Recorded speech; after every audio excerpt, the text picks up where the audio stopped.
Hello my lovely friends, कैसे हैं आप सब लोग। एक हिंदुस्तानी लड़की के चैनल पर आपका स्वागत है। आज मैं आपके लिए लेकर आई मुंह में घुल जाने वाले वेज गलावटी कबाब। चलिए बनाना शुरू करते हैं। इसके लिए मैंने चना दाल, मसूर दाल, मूंग दाल और अरहर सभी दालों को 6 घंटा भिगोकर एक साथ पीस लिया है। और 3 टेबल स्पून बेसन भुना हुआ, 1 टीस्पून तंदूरी मसाला, नमक स्वादानुसार,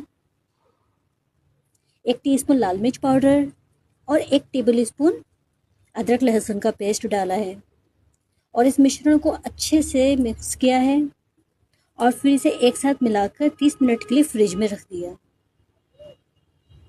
फिर मिश्रण की छोटी छोटी लोइयां बनाकर टिक्की का आकार देकर तेल में सुनहरा होने तक फ्राई कर लिया। टमाटर की मीठी चटनी या हरी चटनी के साथ आप इन्हें सर्व कर सकते हैं।